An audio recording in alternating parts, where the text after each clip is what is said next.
محرم الحرام کے اندر یہ جو آ گیا ہے نا، اس میں علماء نے فرمایا کہ کسی اہل سنت والجماعت کے بندے کو ایسے کرنا بھی جائز نہیں ہے۔ ایک جلال العیون ہے، مخالفین نے اپنی کتابوں میں لکھا ہے، حضور علیہ الصلوۃ والسلام نے اپنی شہزادی جناب سیدہ فاطمہ الزہرا رضی اللہ تعالی عنہا کو آرڈر دیا کہ اے فاطمہ، جب میں دنیا سے چلا جاؤں تو گال مت پیٹنا، تو آہو بکا مت کرنا، نوحہ مت کرنا، اپنے آپ کو مت پیٹنا، میرے جانے کے بعد صرف ایک ہی کام کرنا، وہ ہے صبر۔ اور حضور علیہ الصلوۃ والسلام کا جب وصال ہوا تو مولا علی نے کیا فرمایا، یہ ان مقدس ذوات کی گواہیاں دے رہا ہوں۔ مولا علی رضی اللہ تعالیٰ عنہ ارشاد فرماتے ہیں، حضور کی بارگاہ میں کھڑے ہو گئے، حضور علیہ الصلوۃ والسلام کا وصال ہوا تو مولا علی کہتے ہیں یا رسول اللہ، اگر آپ مجھے نوحہ کرنے سے منع نہ کرتے، اگر آپ مجھے پیٹنے سے منع نہ کرتے، اگر آپ مجھے رونے سے منع نہ کرتے تو علی اتنا روتا اپنے جسم کا سارا پانی خشک کر دیتا۔ ایک ہوتا ہے غم کی کیفیت طاری ہو جانا، اور ایک ہوتا ہے غم کی کیفیت کو طاری کر لینا، یہ دونوں کنڈیشنیں الگ الگ ہیں۔ سیاہ سوٹ پہن لینا، ننگے پاؤں گھومنا، اپنے آپ کو پیٹنے والے معاملات رکھنا، گھر کی چرپائیاں الٹی کر دینا، پورے کے پورے 10 دن تک گھر میں چولہا نہ جلانا، یہ تمام چیزیں کیا ہیں؟ سوگ ہے، اور سوگ 3 دن سے زیادہ حرام ہے۔ یہ اپنے اوپر کیفیت سوگ کی طاری کرنا ہے تو یہ حرام ہے۔ لیکن اگر ہم نے ذکر شہادت امام حسین سنا، ان پر جو ظلم و ستم لوگوں نے ڈھائے ہیں اس کے قصے کہانیاں سن لی، اب ہماری آنکھوں سے آنسو آ رہے ہیں، خود بخود آنسو کی جھڑی شروع ہو گئی امام حسین کا ذکر سن کر۔ اب مولوی صاحب کیا کریں؟ آپ نے تو کہا ہے کہ رونا جو ہے وہ منع کیا ہے شریعت نے، تو شریعت نے رونا منع نہیں کیا۔ ریاض الصالحین پڑھیں کہ جب حضور کے شہزادے جناب ابراہیم کا انتقال ہوتا ہے تو حضور اتنا روئے کہ حضور جس جگہ بیٹھے تھے نا وہ ساری جگہ تر ہو گئی۔ تو صحابہ نے عرض کی یا رسول اللہ، آپ ہمیں رونے سے منع کرتے ہیں اور آپ خود رو رہے ہیں۔ تو حضور جانے جانے نے فرمایا حاذی رحمت اللہ، یہ جو خود بخود آنسو آتے ہیں یہ تو اللہ کی رحمت ہے۔ خود بخود آنسو آ جانا یہ محبت کی علامت ہوتا ہے، یہ محبت کی علامت تھے۔ جزا اور فضا، آہ و بکا، کچھ ایسے جملے کہہ دینا جس سے اللہ کی ذات پر اعتراض ہو رہا ہو، جیسے عمومی طور پر خواتین کہتی ہیں کہ ہمارا ہی گھر ملا تھا مارنے کے لیے، ہمارا ہی بندہ مارنا تھا معاذ اللہ، تو اس طرح کے الفاظ ادا کر، ہمارے گھر کا کمانے والا یہ تھا، تو اس طرح کے الفاظ نوحے میں شمار ہوں گے، اور اس طرح کا رونا پیٹنا شریعت نے منع قرار دیا ہے کہ یہ کیفیات سوگ ہیں، اور 3 دن سے زیادہ سوگ حرام ہوتا ہے۔ اب کوئی بندہ یہ سوال کرے گا کہ جناب عورت کو تو 4 مہینے 10 دن کی کہا گیا ہے، تو وہ کس زاویے سے 4 مہینے 10 دن سوگ کر رہی ہے؟ خاتون کو 4 مہینے 10 دن عدت کرنے کے لیے اس لیے کہا گیا ہے، جیسے ہی 4 مہینے کمپلیٹ ہوتے ہیں تو بچے میں روح پھونک دی جاتی ہے۔ تو جب ایک خاتون ایک مرد سے جدا ہوتی ہے تو اس کو 4 مہینے گھر میں رکنے کا اس لیے کہا جاتا ہے کہ دیکھ لیا جا آیا اس کے بطن کے اندر اس چھوڑے ہوئے شوہر کی اولاد موجود ہے یا نہیں۔ نہج البلاغہ مولا علی کیا فرما رہے ہیں؟ ینزل الصبر علی قدر المصیبہ وما ضرب، یہ مولا علی کے الفاظ ہیں، وما ضرب علی فخذہ عند مصیبت حبط اجرہ، جس نے غم کے وقت، مصیبت اور پریشانی کے وقت اپنی ران پر ہاتھ مارا، فرمایا اللہ اس کے سارے عمل برباد کر دے گا۔ اب مولا علی کے ماننے والوں کو تو احتیاط کرنی چاہیے، اور یہاں پر امام جعفر صادق نے بھی بڑی خوبصورت بات درج کی ہے۔ امام جعفر صادق رضی اللہ تعالیٰ نے ارشاد فرمایا کہ اگر اس بندے نے 1000 حج بھی کیے ہوں گے وہ بھی ختم ہو جائیں گے۔ یہ رونا پیٹنا اس قدر شریعت نے منع کیا ہے، یہ غم کو تازہ کرنے والی کیفیت ہے۔ اور پھر ہم غم کن کا کر رہے ہیں؟ جیسے قرآن شہید کہہ رہا ہے، اور شہید تو ویسے زندہ ہوتا ہے، تو زندوں کو کیسا غم؟ تو یہ گریبان چاک کر لینا، اپنے آپ کو مارنا، اپنے آپ کو پیٹنا، یہ شریعت نے کلی طور پر منع کیا ہے، اور جو یہ کام کر رہے ہیں ان کی خود کی کتابوں میں یہ منع لکھا ہے۔ امام جعفر صادق کی ایک بات پیش کر دیتا ہوں۔ امام جعفر صادق رضی اللہ تعالیٰ نے فرمایا کہ اگر بندہ مصیبت میں ہو تو اپنی مصیبت کو چھپائے، یعنی کہ صبر کرے۔ تو یہ چاک کر لینا، اپنے آپ کو مارنا اور پیٹنا، یہ صبر تو نہ ہوا۔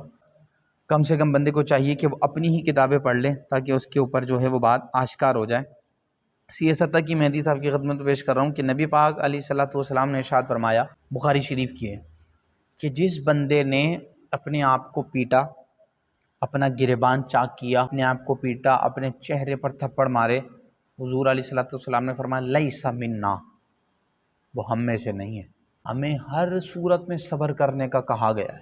اعلیٰ حضرت سے سوال ہوا، حضرت محرم کے مہینے میں رنج اور غم کرنا جائز ہے؟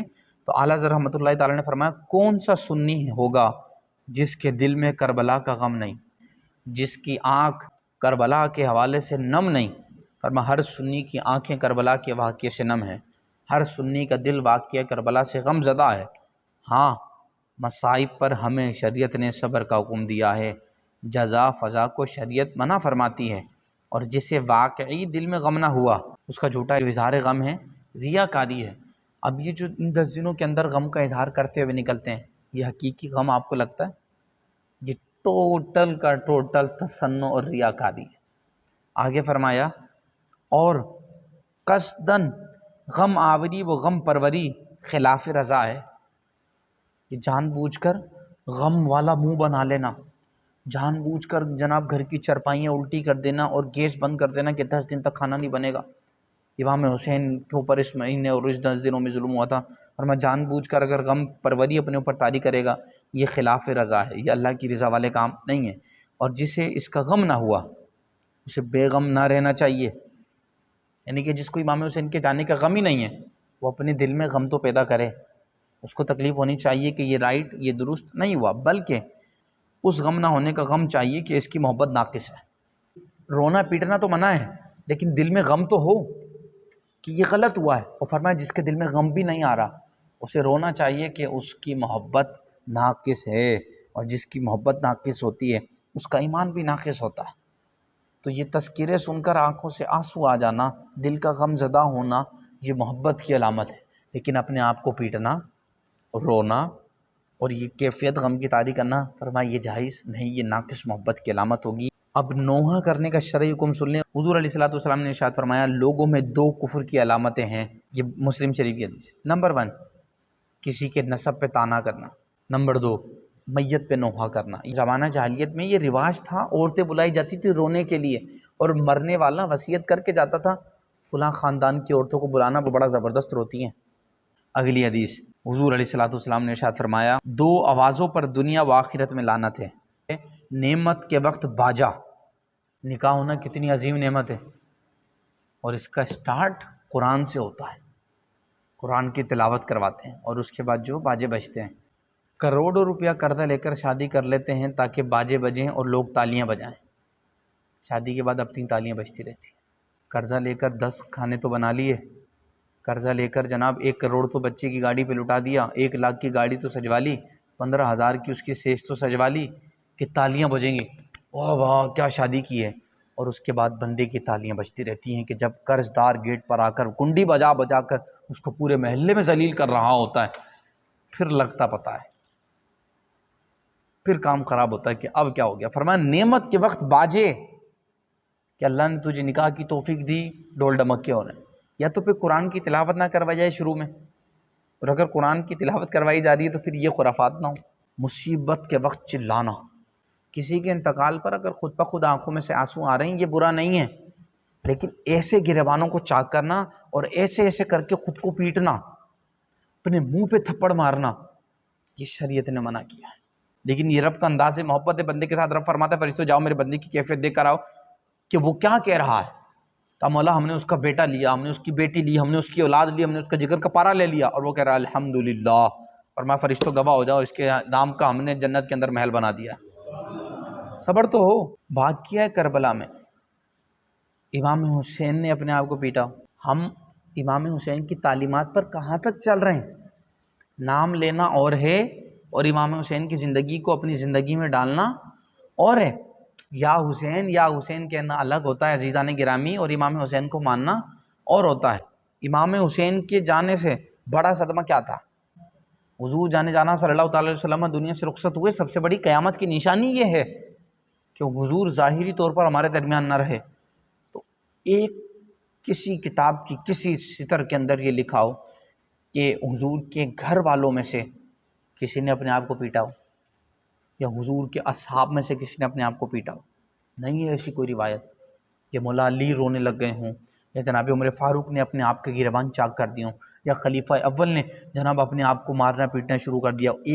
ایک روایت کوئی ایسی نہیں ہے کہ ان ہستیوں نے اپنے آپ کو پیٹنا شروع کیا. اور حضور کے ظاہری وصال کے بعد جو سب سے پہلے خاتون دنیا سے رخصت ہوئی وہ سیدہ ہیں. 6 مہینے کے اندر سیدہ حضور کی غم میں دنیا سے چلی گئی. تو سیدہ فاطمہ الزہرا کے دنیا سے جانے کے بعد مولا علی نے اپنے آپ کو پیٹا ہو، یعنی کہ ماتم کیا ہو. یہ سوال دے رہا ہوں میں آپ کو کہ یا حسین یا علی کا نعرہ لگانے والوں سے پوچھا جائے کہ سیدہ کے انتقال پر مولا علی نے اپنے آپ کو نہیں مارا، اور مولا علی بھی شہید ہوئے. مولا علی کی شہادت پر امام حسن امام حسین نے اپنے آپ کو نہیں مارا، امام حسن بھی شہید ہوئے. امام حسن کے شہید ہونے پر امام حسین نے بھی اپنے آپ کو نہیں پیٹا. یہ کس کی تعلیمات ہیں؟ اسے کہتے ہیں جہالت جو کوٹ کوٹ کر بھری ہوئی ہے. تو اگر ہم نے امام حسین کا نام لیا ہے تو کامل طور پر ان کے پیچھے چلیں. جلال العیون مخالفین کی کتاب ہے، باقر مجلسی نے لکھا ہے، وہ چھوٹی کا عالم ہے. وہ لکھ رہا ہے امام حسین نے میدان کربلا میں سیدہ زینب رضی اللہ تعالیٰ عنہ کو نصیحت کی تھی کہ زینب میں تمہیں اللہ کی قسم دے رہا ہوں میرا وعدہ پورا کرو گی؟ آپ کی بہن نے عرض کی بھیا جانا آپ حکم فرمائے، آپ کا کیا وعدہ ہے؟ آپ کی بہن آپ کے جانے کے بعد وہ وعدہ پورا کرے گی. سب سے پہلے آپ نے تلقین کی بہنا یاد رکھنا اللہ کے علاوہ سب کچھ فانی ہے اور کچھ وقت ہے کہ میں دنیا سے چلا جاؤں گا. میرے جانے کے بعد اپنے آپ کو پیٹنا نہیں، اپنے گالوں پہ تھپڑ نہیں مارنا، اپنے آپ کو نہیں مارنا، اپنے بال نہیں بکھیرنا، اپنے گریبان کو چاک نہیں کرنا. یہ امام حسین نے اپنی بہن کو نصیحت کی، اور جو امام حسین کو مان رہے ہیں وہ نصیحت کے خلاف چل رہے ہیں. حضور نے فرمایا کہ چلا کر رونے والی جب اپنی موت سے قبل توبہ نہ کرے، قیامت کے دن کھڑی کی جائے گی کہ اس کے بدن پر کھجلی والا دوپٹہ ہوگا. وہ کھجا کھجا کے پاگل ہو جائے گی. وہ عورت جو چلا چلا کے روتی ہے توبہ کرنے سے پہلے مر گئی، تو چلا کے رونا تو منع ہے.